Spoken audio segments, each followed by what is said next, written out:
구약의 말씀은 사무엘하 11장 26절로 27절입니다. 우리아의 아내는 그 남편 우리아가 죽었음을 듣고 그의 남편을 위하여 소리내어 우니라. 그 장례를 마침에 다윗이 사람을 보내 그를 왕궁으로 데려오니 그가 그의 아내가 되어 그에게 아들을 낳으리라. 다윗이 행한 그 일이 여호와 보시기에 악하였더라. 아멘. 서신서의 말씀은 에베소서 4장 10절로 13절입니다. 내리셨던 그가 곧 모든 하늘 위에 오르신 자니 이는 만물을 충만하게 하려 하심이라. 그가 어떤 사람은 사도로, 어떤 사람은 선지자로, 어떤 사람은 복음 전하는 자로, 어떤 사람은 목사와 교사로 삼으셨으니 이는 성도를 온전하게 하여 봉사의 일을 하게 하며 그리스도의 몸을 세우려 하심이라.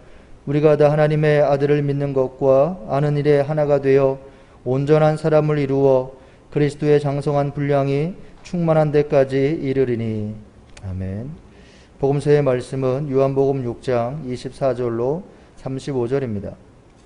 무리가 거기에 예수도 안 계시고 제자들도 없음을 보고 곧 배들을 타고 예수를 찾으러 가버나움으로 가서 바다 건너편에서 만나 라비여 언제 여기 오셨나이까 하니 예수께서 대답하여 이르시되 내가 진실로 진실로 너에게 이르노니 너희가 나를 찾는 것은 표적을 본 까닭이 아니요 떡을 먹고 배부른 까닭이로다. 썩을 양식을 위하여 일하지 말고 영생하도록 있는 양식을 위하여 하라. 이 양식은 인자가 너희에게 주리니 인자는 아버지 하나님께서 인치신 자니라. 그들이 묻되 우리가 어떻게 하여야 하나님의 일을 하오리이까? 예수께서 대답하여 이르시되 하나님께서 보내신 이를 믿는 것이 하나님의 일이니라 하시니 그들이 묻되 그러면 우리가 보고 당신을 믿도록 행하시는 표적이 무엇이니까? 하시는 일이 무엇이니까?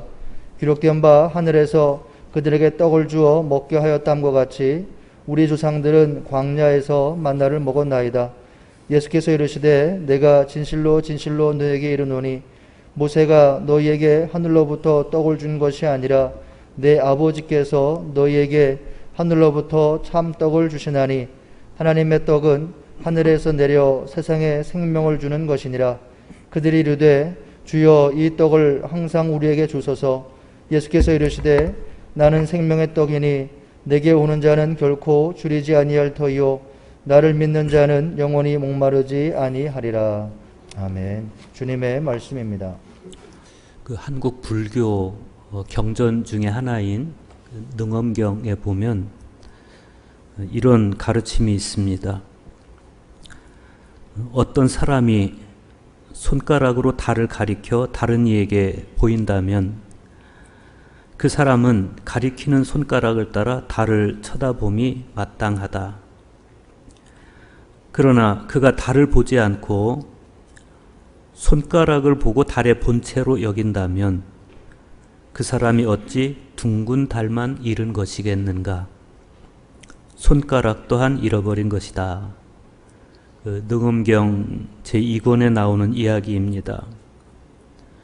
보라는 달은 보지 않고 스님 손가락만 쳐다보는 것을 두고 생긴 사자성어가 견지망월입니다.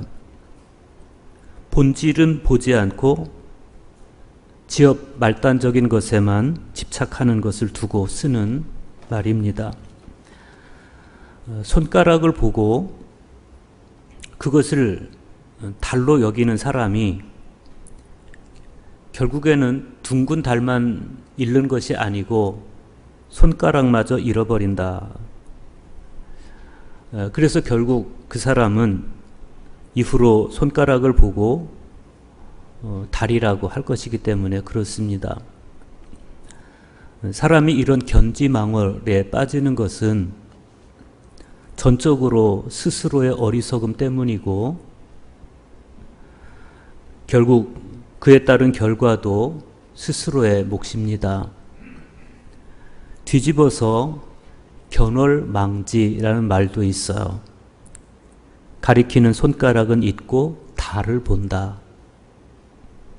오늘 복음서의 말씀을 읽으면서 예수님께서 견월망지, 당신의 보여주시는 표적을 통해서 사람들에게 정말 보여주고 싶은 것이 있다라고 느끼게 됩니다.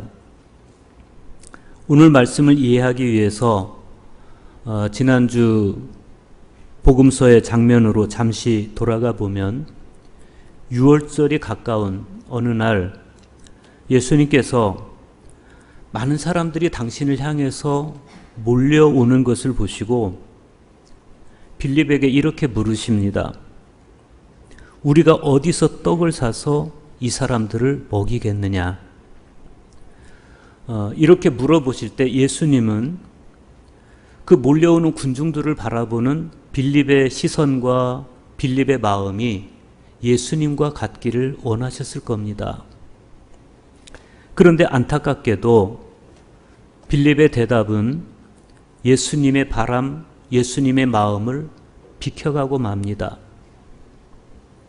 각 사람으로 조금씩 받게 할지라도 200데나리온의 떡이 부족합니다. 예수님은 빌립이 영으로 대답하고 가슴으로 대답하기를 바라셨는데 빌립은 육으로 대답하고 머리로 수치로 계량해서 대답합니다. 로버트 파빙은 참된 양식이란 책에서 함께 빵을 나누고 자신을 함께 공유하는 것, 이 두 개념이 식사의 참된 의미이다 이렇게 말해요. 그러니까 예수님께서 빌립에게 우리가 어디서 떡을 사서 이 사람들을 먹이겠느냐 이렇게 물으실 때 그때 예수님 마음은 그냥 저 사람들의 배를 불려주는 것, 그게 목적이 아니었다는 겁니다.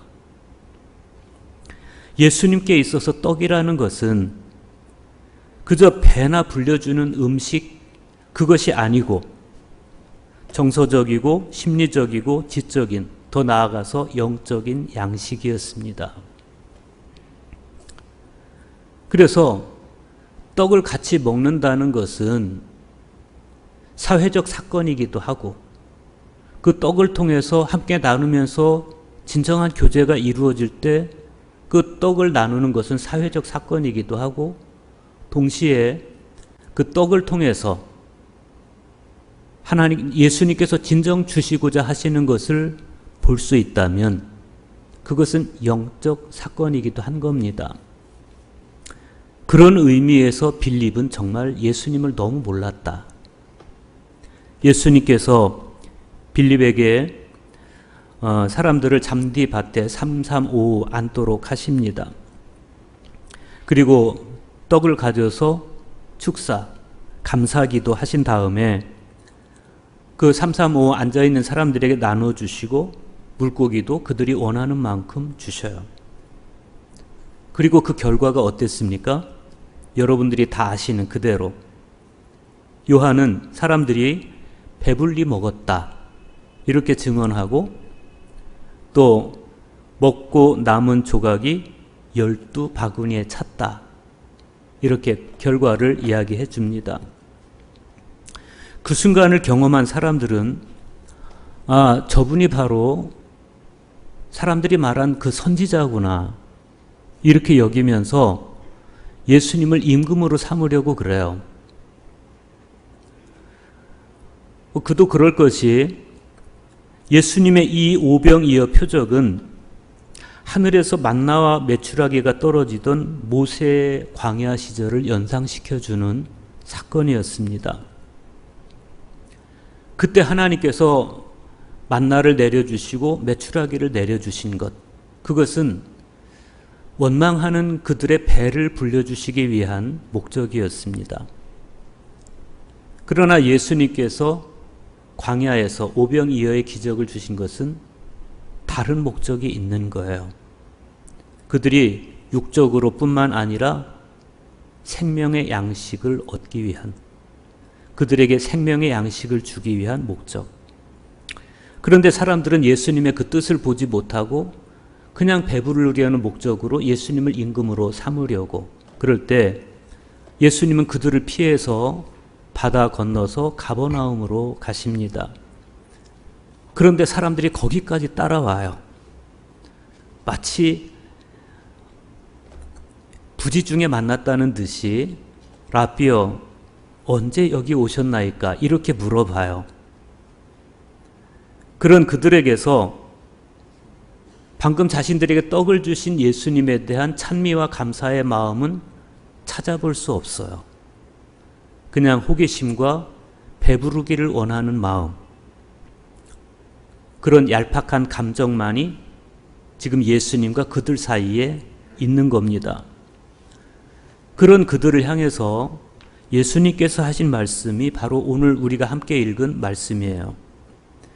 내가 진실로 진실로 너희에게 이르노니 너희가 나를 찾는 것은 표적을 본 까닭이 아니요 떡을 먹고 배부른 까닭이로다. 여기서 표적, 이 표적은 헬라어로 세메이온이라고 하는데 루터는 짜이헨이라고 번역을 했습니다. 표시 혹은 신호 혹은 부호 이런 뜻이에요. 그러니까 이 표적이 시대마다 사람들에게는 달을 가리키는 손가락 같은 것이었고, 사람들은 예수님께서 보여주신 이 표적을 통해서 예수님을 봐야 됐습니다.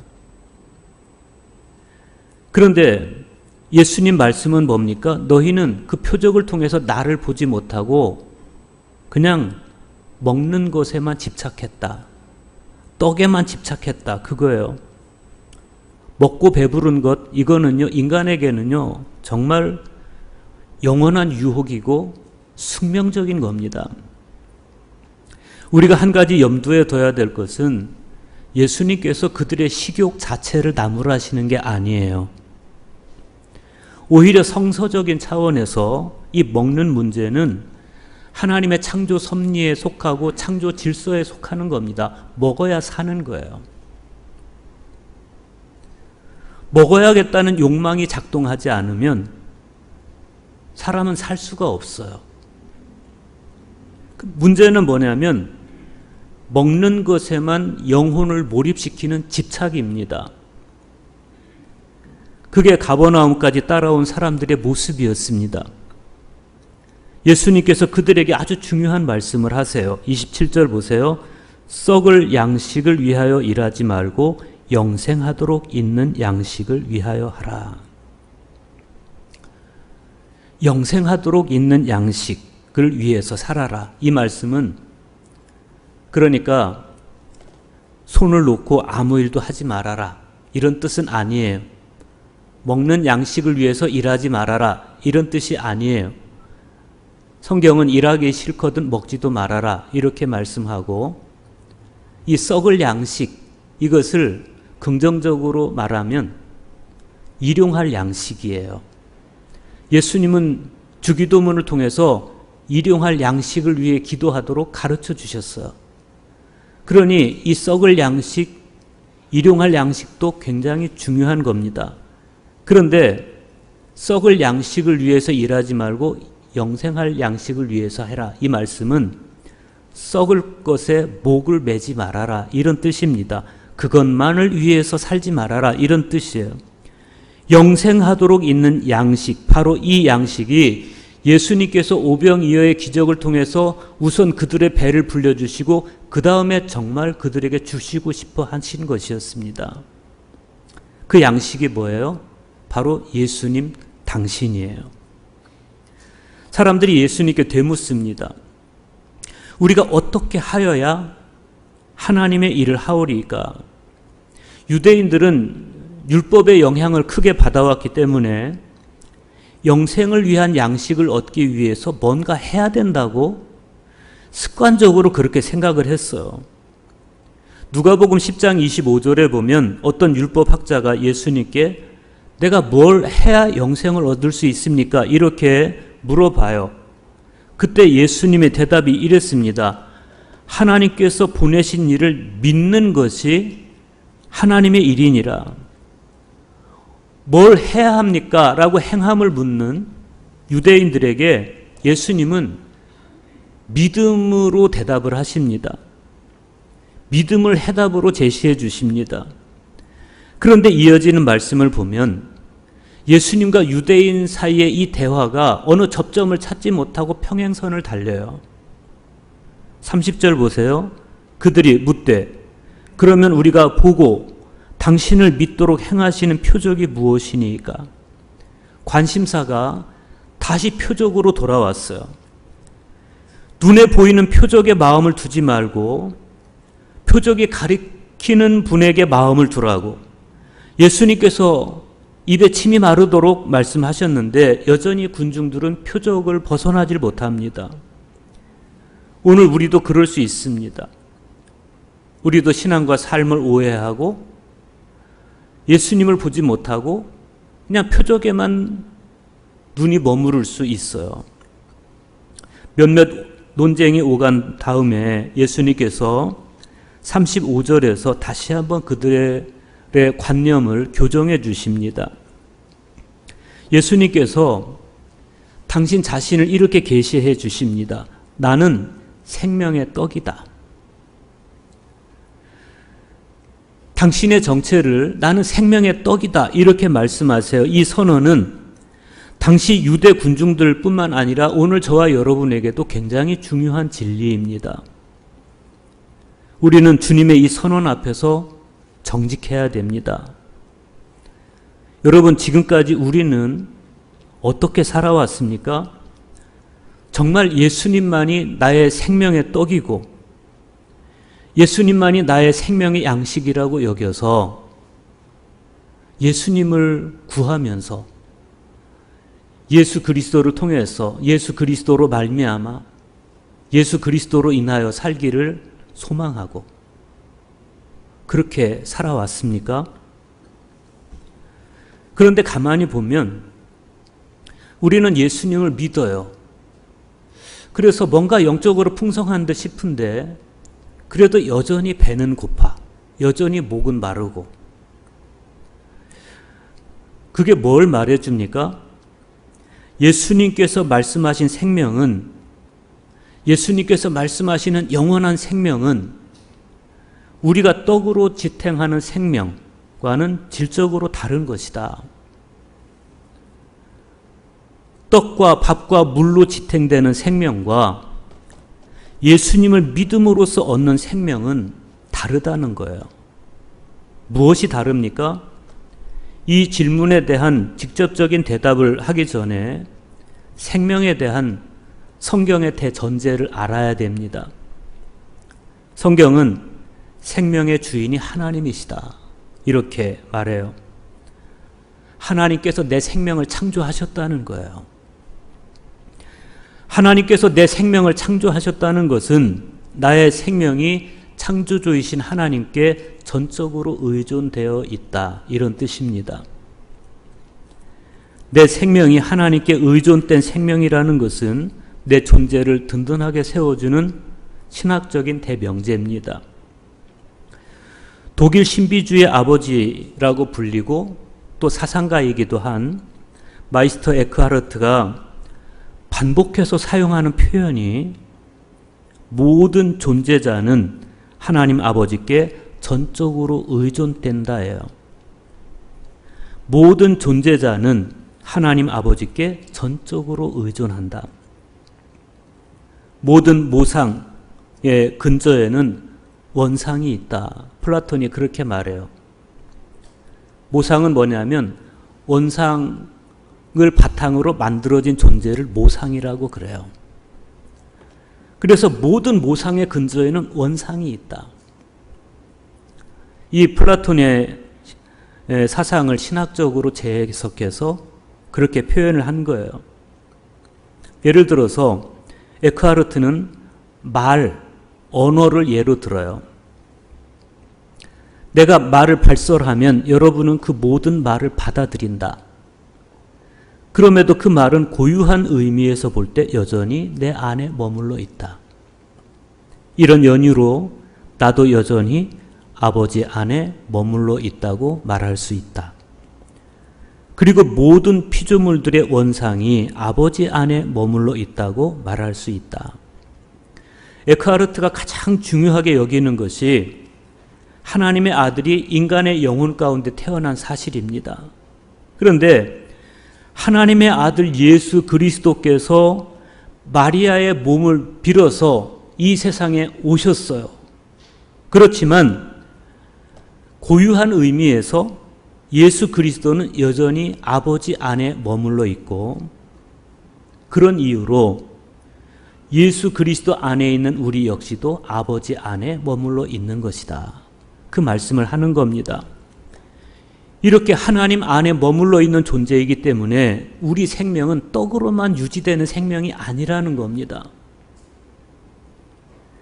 생명의 떡이신 예수 그리스도를 믿고 그분을 내 존재 안에 모셔드림으로써 지탱되고 완성되는 생명이 바로 그리스도인입니다.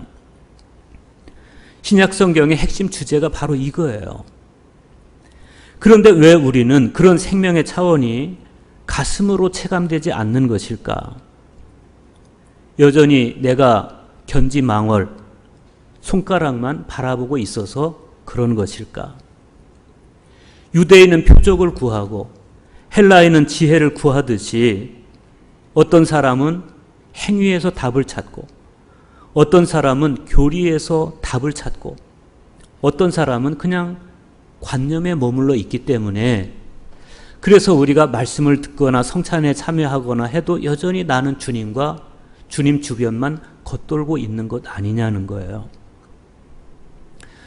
여러분, 누군가 사랑해 보신 적 있죠? 우리가 사랑학을 열심히 공부해서 박사학위를 받으면, 그러면 우리가 사랑에 성공할 수 있을까? 그렇지 않죠. 사랑에 관한 공부를 열심히 했다고 해서 우리가 사랑에 성공하는 건 아니에요. 그렇듯이 우리가 예수님을 공부해서 예수님에 관해서 다 머리로서 지식으로서 알고 나면 예수님의 생명이 내 안에서 완성되는 것이냐? 그거 아니라는 거예요. 왜? 예수님은 말씀으로만 존재하지 않으시고 육신으로서 우리에게 오시게 된 것일까? 사랑은 지식이 아니기 때문에 그래요. 하나님이 우리를 이처럼 사랑하신다, 지식으로만 알고 있어서 그 사랑이 이루어지는 게 아니기 때문에, 사랑은 살이 합해지고 피가 합해지고 뼈가 합해져야 사랑인 거예요. 그게 타락하기 이전에 아담이 고백했던 거예요. 아, 이 사람은 내 살 중에 살이고 뼈 중에 뼈구나. 최고의 사랑의 고백입니다. 어느 문학가도 이렇게 아름답게 고백한 적이 없습니다. 그래서 내가 주님을 사랑하는 것도 주님의 피와 내가 섞이고 주님의 살이 나와 섞이는 그 영적 경험이 일어나지 않으면 내가 주님을 사랑하는 것, 주님이 나를 사랑하는 것, 이건 관념의 세계에만 머무르고 말 가능성이 농후하다는 겁니다. 그래서 예수님은 물리적으로 예수님일 뿐이고 나는 나일 뿐이에요. 예수님 생명은 그냥 예수님의 생명, 나의 생명은 내 생명. 그래서 그분과 나는 그냥 타자로 존재하고 마는 거예요. 그래서 예수님은 말로만 내가 너희를 사랑한다 이렇게 말씀하시지 않고 당신의 살을 우리에게 내어주시고 당신의 피를 우리에게 내어주신 거예요. 사람들이 어떻게 자기 살과 피를 우리에게 주어서 먹게 하겠다는 거야? 이러면서 예수님의 말을 비웃었죠. 예수님께서 어떻게 당신의 살과 피를 우리에게 주셨어요? 마지막 만찬 때 받아 먹으라 내 살이다. 받아 마셔라 내 피다 라고 말씀하셨어요. 그래서 우리는 성찬에 참여해야 되는 겁니다. 예수님께서 뭐라고 말씀하십니까? 내게 오는 자는 결코 줄이지 아니할 터예요. 나를 믿는 자는 영원히 목마르지 아니하리라. 예수님께 가지는 않으면서 표적에만 관심이 있는 사람들에게 예수님은 오라고 말씀하시고 믿으라고 말씀하세요. 견월망지, 즉 이제는 달을 가리키는 손가락을 넘어서 좀 달을 봐야 하지 않겠느냐, 이런 거예요. 사람은 사랑하는 사람에게 가야 돼요. 그래야 사랑이 이루어져요. 성립이 돼요. 그 사람과 시선을 마주쳐야 돼요. 그리고 신뢰해야 됩니다. 그 사람밖엔 아무것도 보이지 말아야 돼요. 영화 아바타의 마지막 장면, 사랑하는 사람이 마침내 만나서 I see you, 나는 당신을 봅니다. 그 짧은 표현 안에 무한한 의미가 있어요. 그러면 예수님을 어떻게 보냐는 거예요. 어떻게 볼 것이냐. 그런데 우리가 예수님께 가서 예수님을 보기 전에 그분이 먼저 우리에게 오셨어요. 성 아타나시우스께서 요한복음 3장 16절을 새롭게 해석해 주신 그대로 하나님께서 인간이 되어서 오심으로써 비로소 우리가 하나님의 형상을 되찾을 수가 있었습니다. 오늘 서신서의 말씀에서 사도 바울은 바로 그 사실에 대해서 이렇게 말해요. 에베소서 4장 10절입니다. 내리셨던 그가 곧 모든 하늘 위로 오르신 자니 이는 만물을 충만하게 하려 하심이라. 이 말씀에서 내리셨던 그분은 바로 성육신 하신 그리스도, 생명의 빵으로 생명의 떡으로 오신 그리스도, 그분, 인간이 되어서 이 땅에 내려오신 예수 그리스도, 그분이에요. 그런데 사도 바울은 성육신 하신 그리스도, 생명의 떡으로 오신 그리스도께서 다시 하늘 위로 오르셨다, 이렇게 증언합니다. 고대인들 뿐만 아니라 유대인들은 지상 위에 7층의 하늘이 있는데 예수님께서는 그 7층의 하늘보다 더 높은 보좌에 계시는 하나님께로 올리우셨다, 이런 고백입니다. 왜 예수님께서 하늘로 다시 올리셨습니까? 바울은 만물을 충만하게 하려 하기 위함이다, 이렇게 말씀해요. 만물의 충만은 곧 우주의 충만인데 그 중심에 사람이 있어요. 그래서 우주의 충만, 만물의 충만은 사람의 충만을 이야기하는 거예요. 그것이 곧 하나님의 자녀들의 충만인데 사도 바울은 하나님 자녀들의 충만을 이렇게 설명합니다. 우리가 다 하나님의 아들을 믿는 것과 아는 일에 하나가 되어 온전한 사람을 이루어 그리스도의 장성한 분량이 충만한 데까지 이르리니. 우리가 궁극적으로 관심을 기울여야 되는 것은 잡다한 표적이나 교리나 이런 사족이 아니고 당신의 생명을 내게 주어서 내가 되어주신, 그럼으로써 당신과 나와 당신이 하나이게 만들어주신 예수님입니다.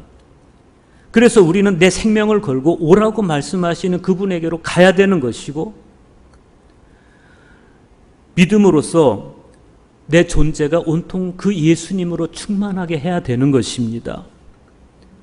오늘 우리가 이 성찬에 참여하는 것도 오라고 말씀하신 그분께로 가는 행동입니다. 예수 그리스도께 와서 예수 그리스도를 믿고 생명의 떡이신 예수님의 살과 피를 내 안에 모셔드림으로써 이제는 내가 사는 것 아니요 내 안에 계신 예수 그리스도로 살아가는 것입니다. 그럼으로써 다시는 그저 예수님 주변이나 목마르게 배회하면서 썩을 양식을 목적으로 삼고 있는 그런 초라한 존재가 아닌 예수님을 통해 완성된 하나님의 형상, 예수님을 통해 내 안에 회복된 하나님의 형상으로서 영생하도록 있는 양식으로 내 영혼을 가득, 내 존재를 가득 채우고 땅에 발을 딛고 살아가지만 천상의 삶을 살아가는, 육의 몸을 입고 살아가지만 영적 존재로 살아가는 그러한 저와 여러분 될 수 있기를 간절히 축복합니다.